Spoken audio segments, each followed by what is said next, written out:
Deeper Than Music Radio.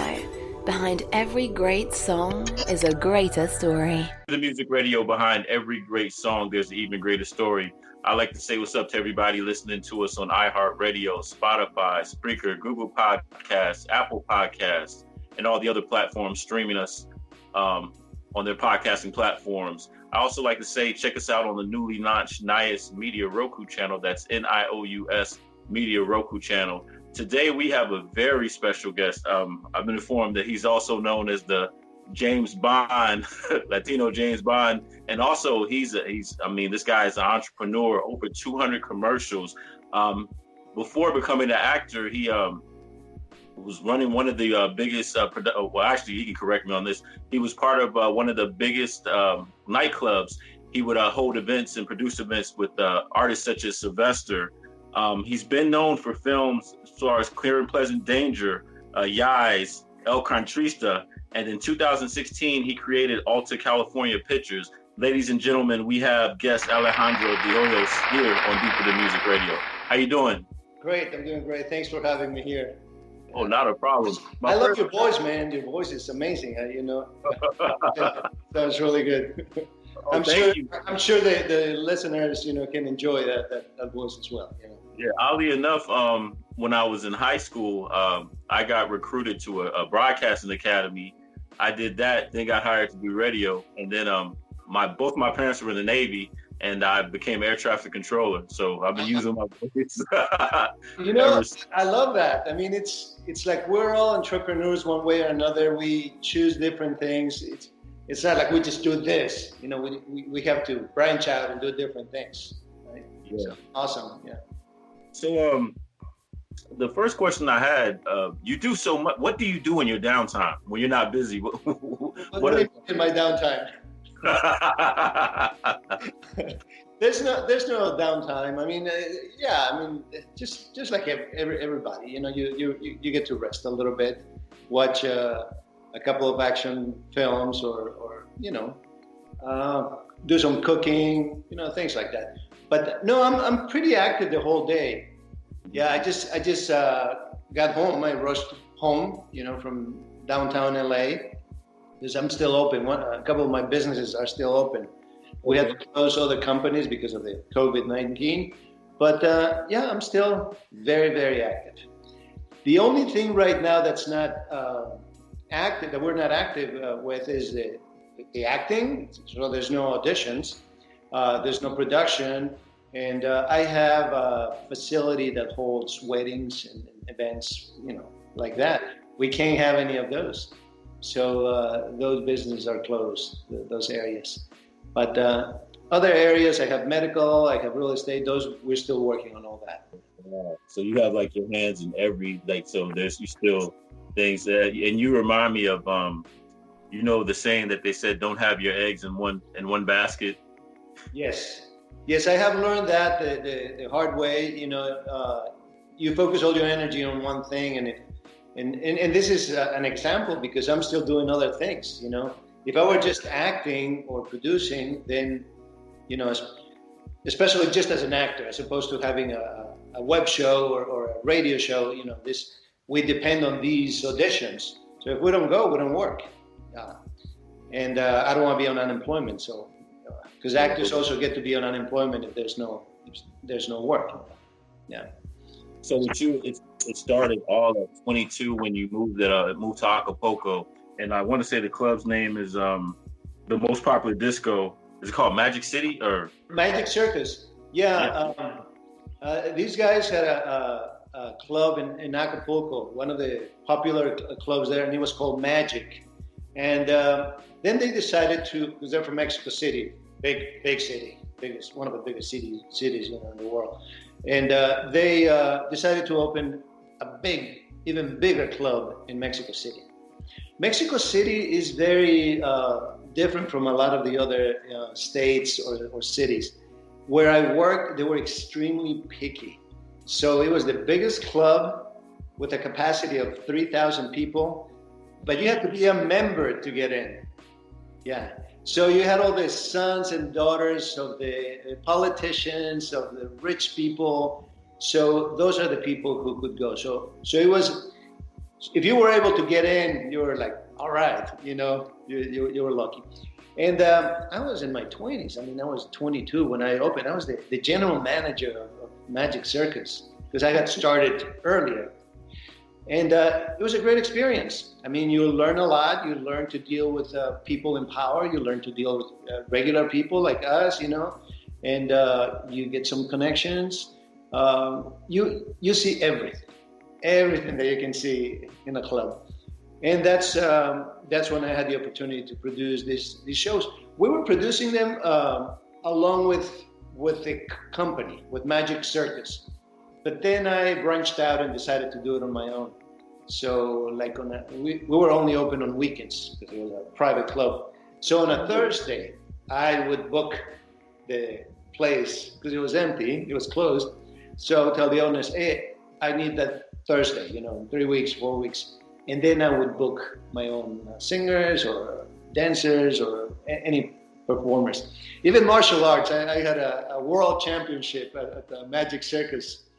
And and it was televised by Televisa, which is at the time was the biggest station in Mexico. So it was a great opportunity. When I think back, and I'm like, man, I was 22. I was 22, 23. I had a martial arts event at. Where are you right now? In what city? I'm in Dallas, Fort Worth. Well, I'm actually in Fort Worth, but yeah, DFW. Yeah. So if you know Staples Center here in LA. Yeah, I'm familiar with Staples Center.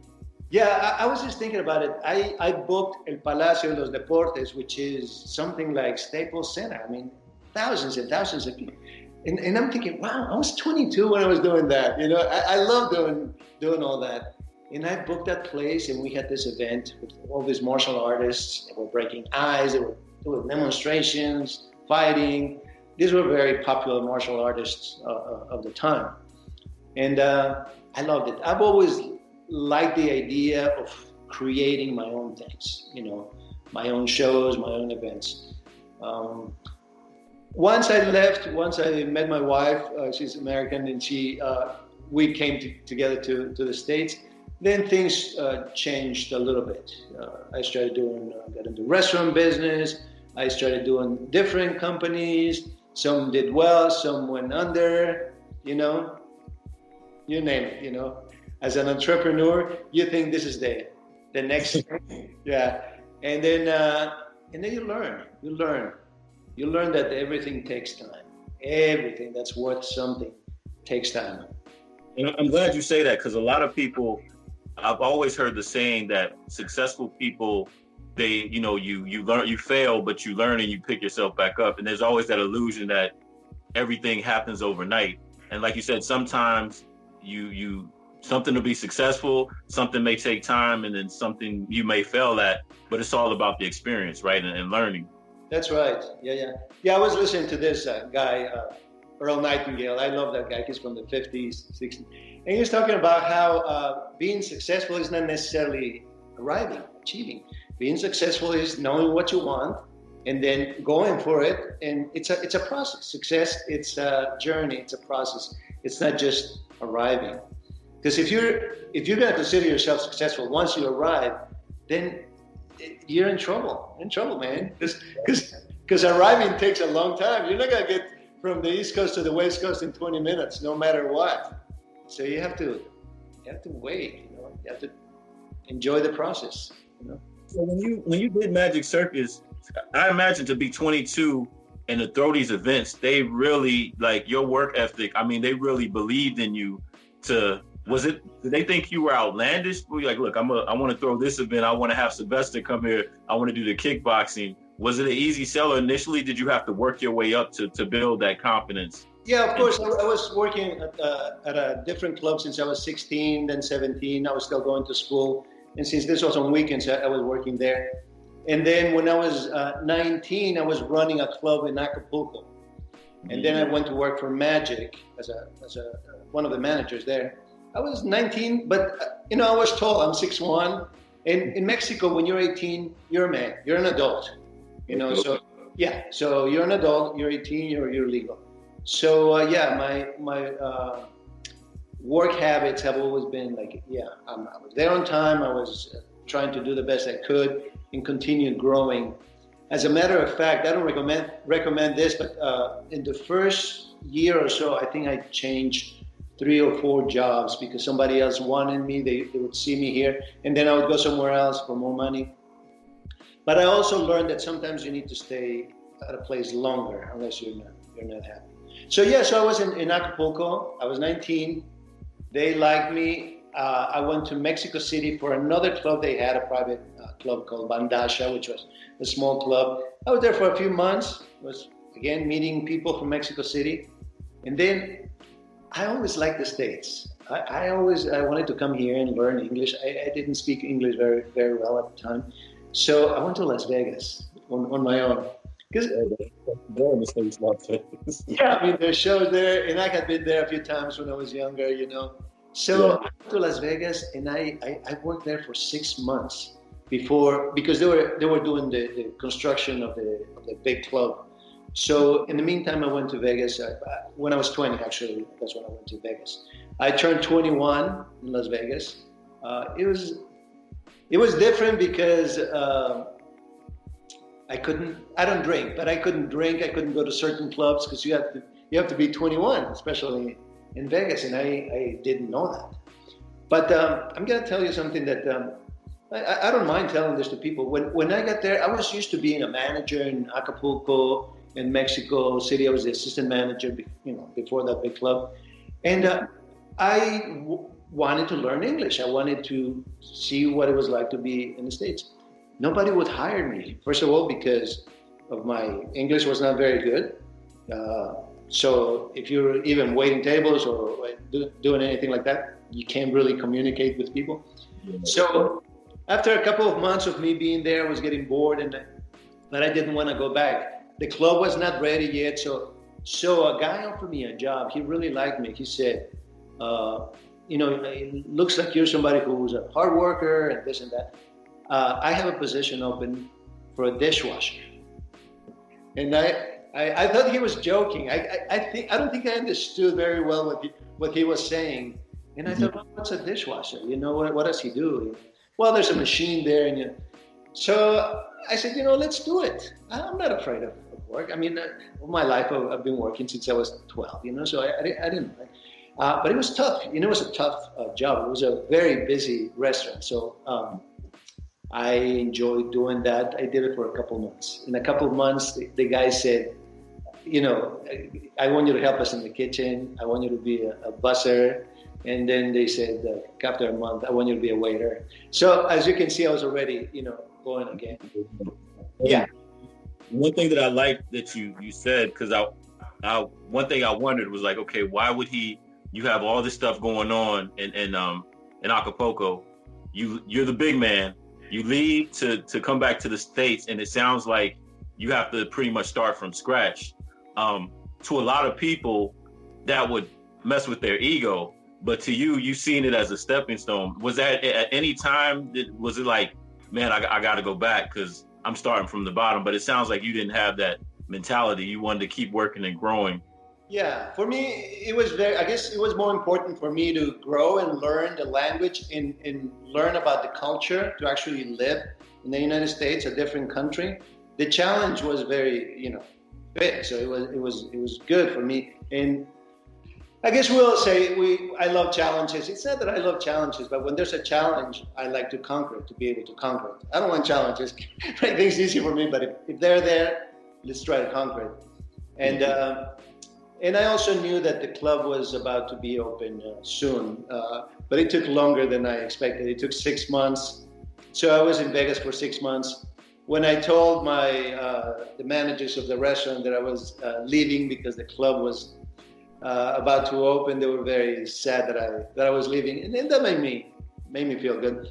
The thing is, since I knew about hospitality, the industry at the clubs, there's a lot of hospitality there.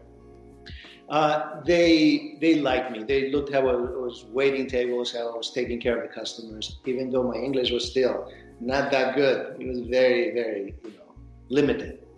And then I called and I said, hey, what's going on? is the club ready to open? They say, yep, come on over, you know, come back. We're ready for you. So we opened, and over 3,000 people, like 500 people were left outside. They couldn't get in for the opening. It was an amazing experience. Again, by then I was 21 when I was in Vegas, and then I was 22, 23, 24 at the club. You know, I was in Mexico City doing all those shows, all those events. You learn from what you see. I would see that other people were doing those events, you know, on weekends. They were paying a lot of money to rent the club. And I felt like, okay, they're making good money too. So why couldn't I do it? You know, I get a big discount from the owners because I'm their manager, and Thursday is empty. So why not? I have the staff. I'm the guy there, you know, because doing everything. So yeah, you were asking me about Sylvester. Sylvester was very popular at the time. You know, I don't know if you remember his music. You're young, you know. I just remember "You Make Me Feel Real." That's the one. That's the first thing that popped in my mind. Yeah, he had all these amazing. They were called disco songs at the time, and he was very extravagant. He dressed like a woman. You know, he got like, you know, long hair and lots of makeup. He was great. So I was looking for more shows, my own, and I approached this guy. He said, you know, I have this guy, you know, he's going to be here. His name is Sylvester. And I'm like, oh, I love his music. You know, we play his music all the time. So I hired him, and then we put everything together for him. It's interesting because when we talk about certain things that we have done, it sounds really easy. So we hire him, we give some money, a down payment, this, that, and then he comes and tests his speakers. I got some professional guys to bring different speakers because the club speakers were different from the speakers they like. They like extra. Right. Yeah. So we hired this company, and they're supposed to be really good, and he hates it. He's like, I sound like a toad. I'm not singing. Yeah. And I said, the guy that helped me at another performance, they're really good. And then who are they? Give me their number. So I called them. This was in the morning that he came in, and you know, he was just rehearsing. And by night we had the other guy with the speakers that he liked and the sound that he liked. I got some dancers to dance with him. You know, all those things that you put together. Nothing's easy. You know? No, there's never a straight path, right? There's always going to be roadblocks, and man, you speak to that. About when did acting come into the fold? With you doing all of this, when did you start pursuing the acting career? You know, I liked the acting since I was about 16, 17. I would see actors, American actors or Mexican actors. And then I just liked it, but there was no opportunity. I was a busy kid going to school and working part-time. I like to have my own money. So, there was no time to act or to sing or to dance or anything like that. It was just, you know, go to school and make money. And since I started working at 17, 18 at the clubs, then there was no time. I continued opening companies, and I had a restaurant in Virginia that I opened with my wife. She's from Virginia. And I was 25. I was very young. So we had it for a few years, and after I was 28, 29, I was missing the West Coast. I missed California and Ensenada. That's where I'm from, which is the border, a little south. Yeah, there's Tijuana and then Ensenada. So I wanted to come back, and I said, look, the lease was up, and we said, let's just pick up and leave. And we opened another restaurant in California. It'll be more fun and this and that. People will, you know, understand what real Mexican food is like and blah, blah. So we came back to the States, and we never opened the restaurant, ever. We talked about it, but what happened is that I went to an audition, not for me, for somebody else. Actually, for my wife, she wanted to do commercials, so I went with her. And the casting director said, "Oh, hi, are you an actor?" I said, No. She's like, I need guys to audition for this commercial. I auditioned, even though I had no experience. I had never been in front of a camera for that. And I didn't book it, but she gave me some pointers about what classes to take, this, that. And I started taking classes, and then I booked an agent from one of these classes, and then I started booking like crazy. She booked me, a few times, that casting director. So I was doing about 20 jobs, 20, 30 a year. Yeah. Yeah. I always had like 4 or 5 commercials running. People would say, "Oh, I saw you in the car commercial." And I'd be like, "Which one is that?" "Oh, no, that was AT&T. I just happened to be in front of a car." But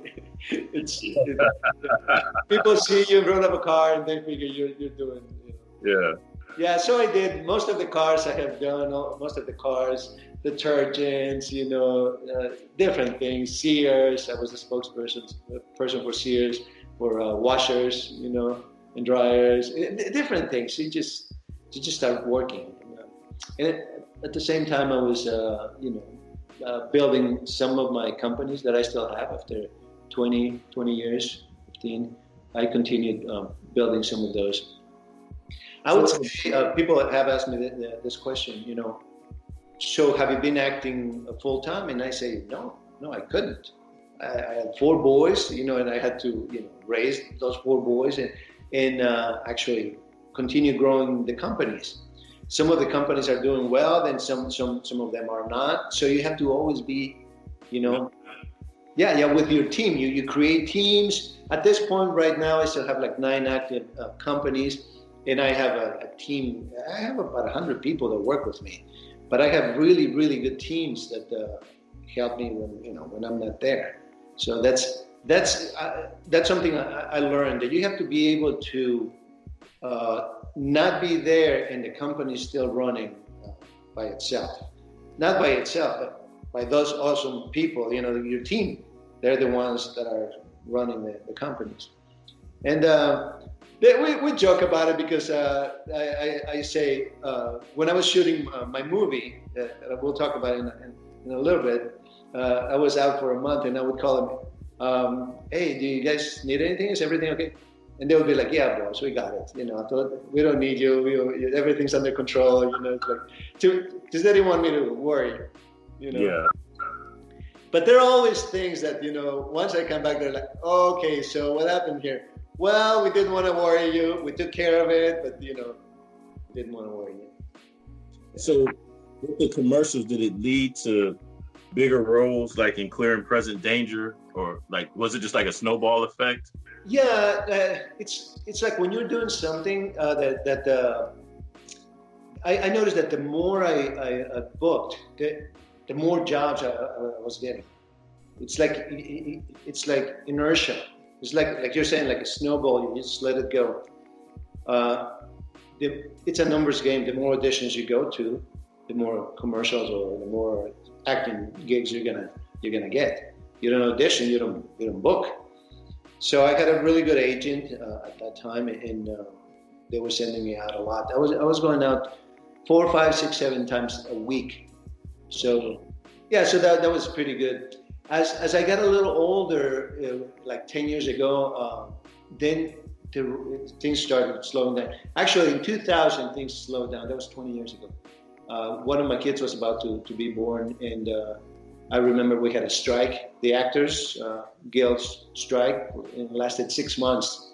So during 6 months, we did more. And at the time, I opened another company, because I needed to.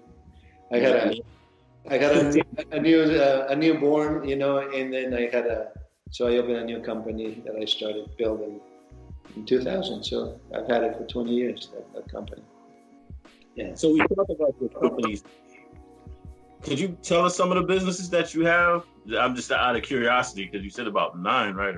Yeah. I have, like I said, 3 interpreting companies, and they work with different entities. They work with different hospitals and clinics. Then I have a medical facility that we have I'm a management company that manages all these doctors. They come and see the patients. We provide everything for them, everything. So they love that. It's a really good arrangement for them. We also have a weight loss center. I have real estate. I have houses that right now I'm remodeling 4 houses, that I got that were completely old from 1930s. It was a beautiful property. And I love doing that. For me to fix something that's really in bad shape, I love it. It's my creative juices. And then what else? I have a banquet hall, a facility for weddings, quinceañeras. Then I opened the production company. I don't know how many that is, but it is 9 active. I have I have another Alejandro Inc., which only deals with acting issues. So that's a separate company altogether. Yeah. So there they are. Acting, you mentioned you have your production company, Alta California Pictures, and then you did your first film. What led to that? Did you see a need? Yeah, I was gonna. I like the idea of producing my own film because I like, again, to create. And if there are not a lot of parts for you, then you say, okay, I'm gonna create something for me and my friends, around me. That was in 2008. I had the money ready, everything was ready to produce a different film, and we had the 2008 crash. The market crashed, so we said no. Right now this is not the right time to do any of that. So it took me this long. I started doing other companies, different businesses. In 2016, that's when I decided to open. Because I always go to the auditions and always hear the same thing. Actors, my friends, they would always say, Alex, there's no work for us. All the good parts go to the white people. There's nothing for minorities, and there's nothing for us. Look at TV, look at films, and I say, okay, I agree with that. What are we doing about it? Why don't we produce, or why don't we do our own shows? And somebody said, yeah, it's easy for you to say, you're doing business and all that. I said, look, you write a film, you learn how to write, you write it, and if it's good, you'll find somebody to produce it or direct it. If you don't write it, nobody's ever going to look at it. It's very simple. If you don't know where you're going, and I see that, in the Black community, we have a lot of people, a lot of leaders that are, building their own projects, and awesome. I want us Latinos to do the same thing. Hispanics, Latinos. For me, I don't care if we're Latinx or Latinos or Hispanics. I mean, Spanish-speaking people. So that's why I said, you know what? I'm gonna put my money where my mouth is, and I'm gonna produce my own film. A friend of mine, I have 2 friends that I deal with all the time. Peter Pano works with me in one of my companies, and he's an actor too. And Jojo Henriksen, he's a writer. He wrote a film that was very popular here in the Spanish community. Ladrón que roba a ladrón, which means a thief who steals from a thief is basically forgiven or something like that. So he got this script, and I read it. I liked it, and this was like in March. By April, May, we were in pre-production. We said, let's do it. Got people from Mexico City, celebrities from Mexico City. We got some really good actors here in LA. And by August, we were in Ensenada, the place where I was born. And we were shooting the movie. We got an amazing crew in Mexico, man. It was great. I didn't know what to expect because I had never worked in Mexico as an actor. Okay. Remember, I started here when I was 30, which some people might think, well, that's too old. But you know what? It's never too. You're never too old, to do anything like that. To be a gymnast, maybe, but I don't know. I was doing backflips the other day here on my trampoline, and I did some backflips. which is good. Anyway, so that's how I decided to make a movie and shot it. We were very fortunate that everything went well. The crew was amazing over there. The actors, they all behaved. I mean, it was very nice. It was very nice to see that you can do it. I mean, if you decide to do it, you get the right people to help you. Because I had the experience of putting people together, production, things like that, like for my martial arts tournaments. I had that experience dealing with.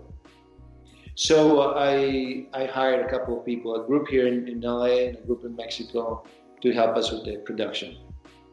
So that was very good. The way I was not concerned about a lot of things.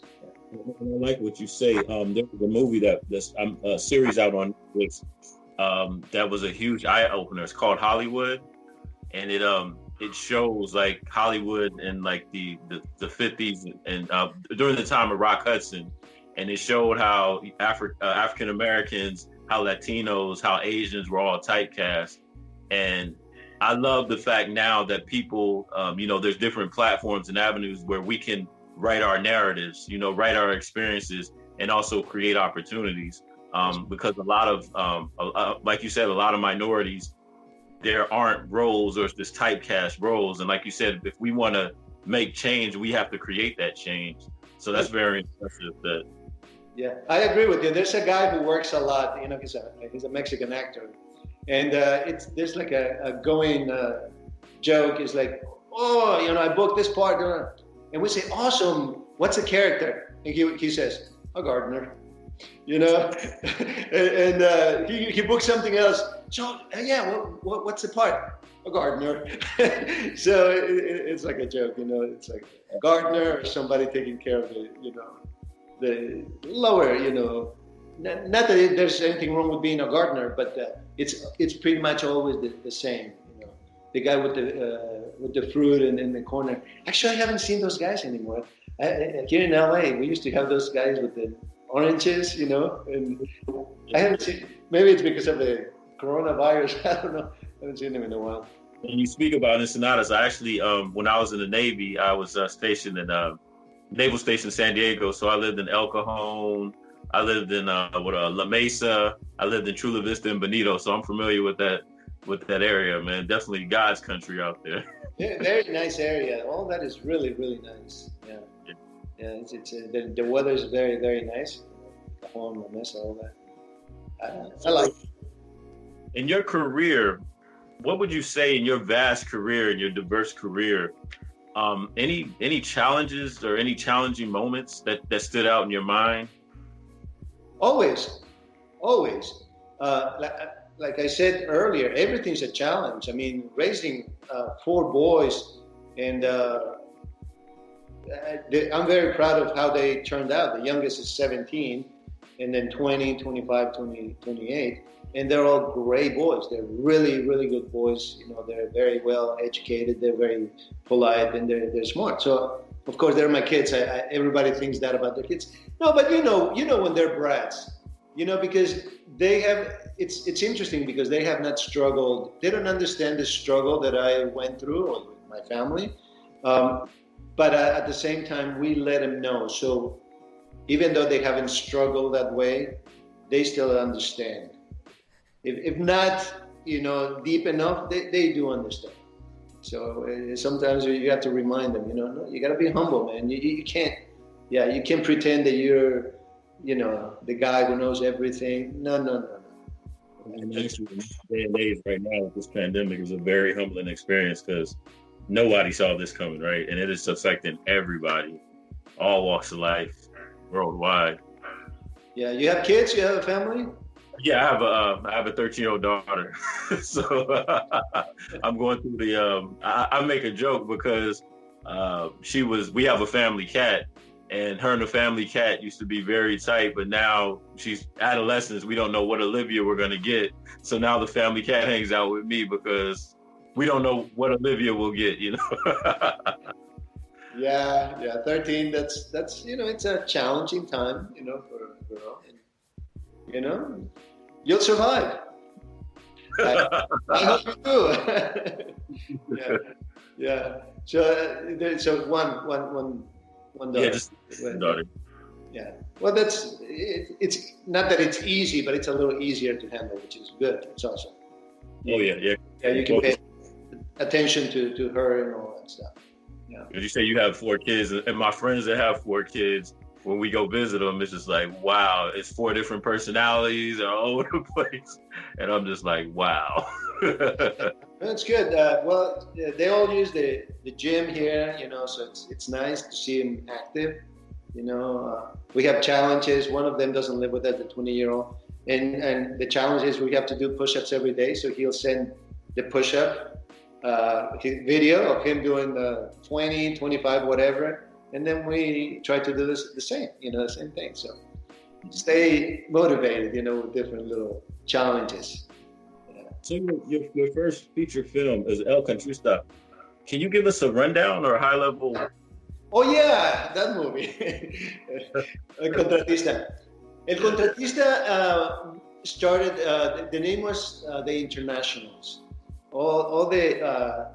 It's about this guy, me, who's in Iraq, and then something happens there. He's a contractor, and he's protecting CIA agents, and they're going overboard with this Iraqi, guy. They're torturing him, and it gets to a point where he says, "God, enough's enough. The guy doesn't know anything." So something happens there where now they're fighting me, and I'm fighting them, and then I say, I'm done with this. I'm gonna open my own security company. I go to Mexico and protect this little boy whose family just got murdered. We don't know by whom. The family was very, very rich. They had a butler, they had a nanny, they had a cook, very, very, very rich people. So it's very interesting because the director wanted to have something that was sort of anti-war. You see the growth of my character, how he believes in his country. I mean, we're patriots. But it gets to a point where he says, why am I doing this? I mean, some things are not right. So it's the growth of that character about what is right and what's not right, whether you're doing it for your country or for you or whatever. And the other issue is the little boy who's always playing video games, all those battle. Once his parents die, he's playing video games all the time, and he's like a zombie. So once we get involved and we start finding out who did it, and we get attacked and we kill some of them, then the boy comes back to life. He's like, yeah, you kill the bad ones, you kill the bad guys. So it's interesting to see how the little boy is affected by the death, obviously, and then by the video games. He's just in that world, and then how he starts coming out of it by seeing real death, real. So yeah, the cook is not very happy with that. She's telling him, you shouldn't be happy. They're killing. These people are dead. And she's like, they're not people. These are the guys who killed my parents. They're not people. So it's very interesting. It was supposed to be some sort of comedy, like the A-Team. And as we continued shooting, the director said, no, this is not funny. There's some serious good stuff here. So the movie ended up being drama, suspense, action film. I do my own martial arts stunts.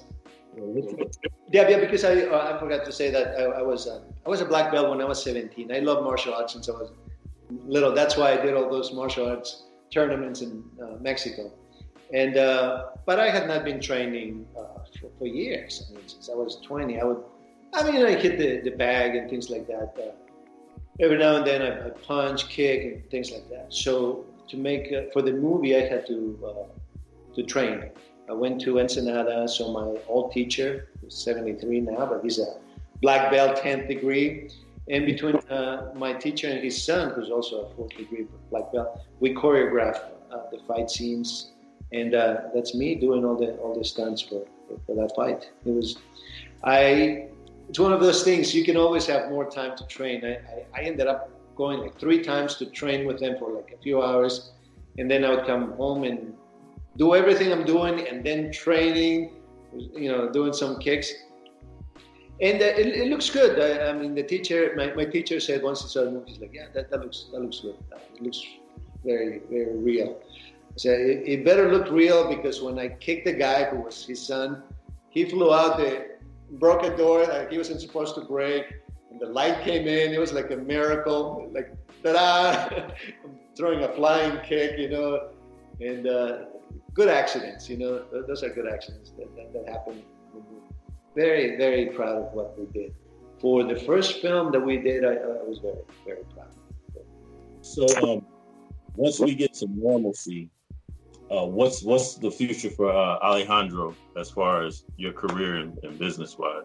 Yeah, I'm still. What I'm trying to do is have my team focus on a couple of the companies or the businesses, like the clinic and the interpreting, so that they can take care of that more. So I'm not as involved. I love real estate, man. I love fixing, but I love movie making, acting. I don't do the acting for the money. I mean, when you book something, the money is really good. But I'm being honest with you. It's nice I just booked a national commercial for Northwestern Mutual. We went to Europe for 2 weeks. It was amazing. Yeah, the director of photography was Emmanuel Lubezki, which is a 3-time Oscar winner for The Revenant, for Birdman, and I forget Cuarón's The Space. With George Clooney and Sandra Bullock. It's a movie about space. Yeah. So Gravity, I think it's called. Yeah.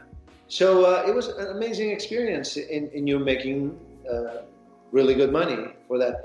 But what I was saying is that it's good to make the money. I mean, you want to get paid, but at the same time, I'm doing it because I like it, because I didn't get to do it when I was younger.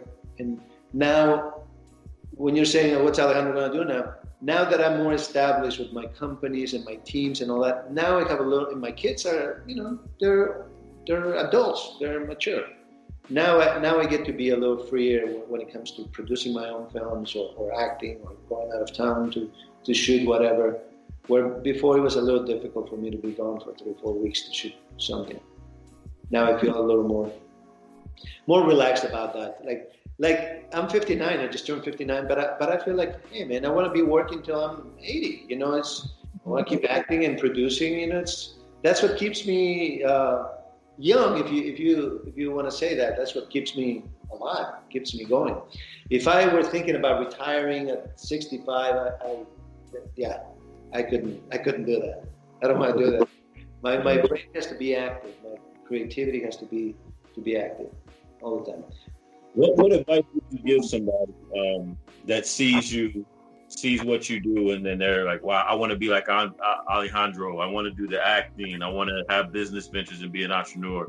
What advice would you give somebody that looks up to you and wants to go your pathway in life? Yeah, I mean, it's an advice that I don't like to give advice a lot, because people sometimes, if they're not ready to take it, they just won't take it. I try to teach my kids, and this is the advice I would give, is find what you like. Find what you really, really like. And this is not from me. I've heard it so many times from different people. But I agree with that. Find what you really like and go for it. And like I always say, people say, oh yeah, I'm giving it 100% and this and that, and I'm doing it, and I haven't booked or I haven't done what I want to do, and I give it 100%. And I say, okay, I don't want to be a jerk, but you're not really giving it 100%. It's sometimes we think we're giving it 100%, but no, we're not. It's very difficult to give it 100%. We have obligations, we have other things. We have families, we have, so it's hard to give it 100%. But that's what I would say. Focus on what you like, and don't do what I did, which is, as an entrepreneur, you try to do different business, different companies to be able to generate some income. I don't want to do that the rest of my life. I don't want to open more companies just because I think they might be profitable. Whatever I do, it would be more related to the film industry or real estate, because I love those two things. For me, I I wake up because I'm writing another movie with my son. We're actually done. For me to wake up and know that I have to write, or that I have to produce the film, or that I have to go to the houses and see what the progress is, that really, really excites me. That gets me going. When I think about dealing with other issues or the other companies, it's like, okay, I'll deal with them, but it's not something I love. So I would recommend find something that you love, because no matter what, you're going to struggle financially in the beginning. If you're going to struggle financially, struggle with something that you really love. Don't just go for something. People have asked me, hey, Alex, you have all these clinics. Why didn't you open a weed place? I said, no, I don't smoke, and whoever wants to smoke, they're welcome. I don't want to sell it, a dispensary. I don't want to have one. Yeah, but there's so much money. Again, it's not about the money. It has to be something that I feel passionate about, like film or acting or real estate. So that's the advice, whatever. And really, really, really do it. Really don't allow anybody to change your mind. And there are going to be many obstacles. I think that's one of the most important things. You have to have that understanding deep inside that whatever's worth something, it's going to take a while. And if you're fortunate and you were successful, quickly, there's still so much more to learn, because that's what happens when you have quick success. Then it was too easy. Then you fall, and then it's harder to get up. So it's like steady. Whatever it is, whether you want to be a doctor, a teacher, whatever you want to do, go for it. You want to be a teacher? Awesome. You want to be a babysitter and take care of children? Awesome. That's what you want. That's your passion. It doesn't have to be about the money. It's about what makes you feel excited. So again, I'm just repeating words that I have heard through so many people that I enjoy. That's why I'm repeating them, because I agree with those things. Yeah, like you said, you have to have a passion, or the saying, love what you do and do what you love. Right. And this passion. You wouldn't do this if you weren't passionate. I can see that you love this, you enjoy it, and I'm sure you have your challenges. I'm pretty sure you have your challenges, like everybody does. And yet, you're doing what you want to do. And a lot of people are not doing what you want to do. What they want to do, they're not doing that. You are, So that's anybody who's doing it is an example. So in other words, it's not like, oh yeah, I'm gonna be the role model. No, just look at what I'm doing. Look at my mistakes, my failures. Because that's how you learn. When you look at the failures, also, not just the successes. Failures. Very important to learn from that. Well, Alejandro, thank you for taking the time to come and speak on just your life and offer insight. My last question, shameless promotion time. Like, where can people find you, find your movies? Yes. Where are you on social media? See, I don't even think about those things. Yeah, we are on Amazon right now. We're on Charter, cable, Spectrum. Spectrum. We're on cable, Charter, Comcast, and Spectrum. But they just also released it on Amazon. Right now, I don't know what happened there, that they only have the dubbed version that was gonna go somewhere else, and the original version is supposed to be up very soon. So I don't know what happened. It was supposed to be the original in Spanish with subtitles, which is what we have, and then if you wanted subtitles, then you get a choice. So they're working on that technical issue. So hopefully this week or next week that will be ready to go. Yeah. And so people can watch it there on Amazon. It's a good film. It's a really, really good film. It's gonna make you feel. It's gonna make you laugh, but it's gonna make you feel. If you watch it with your wife, you're gonna see her reaction towards the end. It's a very interesting end. I've never seen anything like it. I don't want to tell you the end.